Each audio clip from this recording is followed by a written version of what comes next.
Sa West Philippine Sea, ang lumang barkong made in China na ginamit sa balikatan exercises ng Pilipinas at Amerika.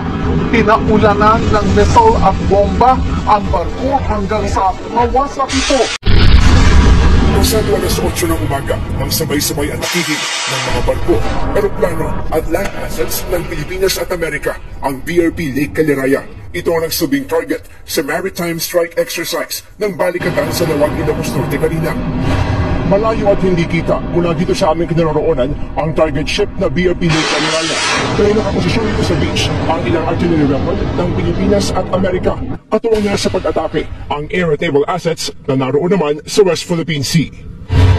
Unang nagpasiklaw ang guided missile frigate ng Philippine Navy na BRP Jose Rizal na nagpakawala ng surface-to-surface anti-ship missile. Sa drone shot, kita kung paano nito tinamaan ang likuran ng BRP Lake Caliraya. Umatake rin sa barko ang Fast Attack Interdiction Craft ng Philippine Navy. Mula Himpapawid, naglunsad din ng airstrike ang mga eroplano ng US at Philippine Air Force. Pinaulanan ng bomba ng FA-50 attack aircraft ng Pilipinas at F-16 fighter jets ng Amerika ang BRP Lake Caliraya. Dahil sa tindi ng mga tinamong pinsala, unti-unting lumubog ang barko sa laot. Makalipas ang halos 2 oras, tuluyan na itong lumubog sa dagat.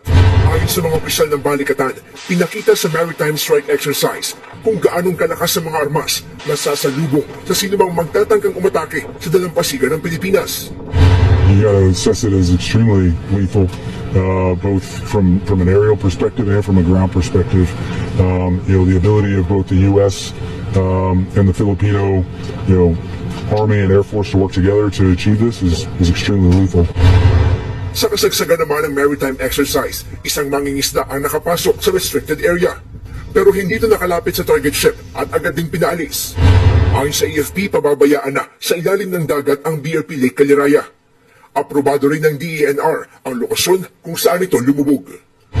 Their requirement is for the ship to sink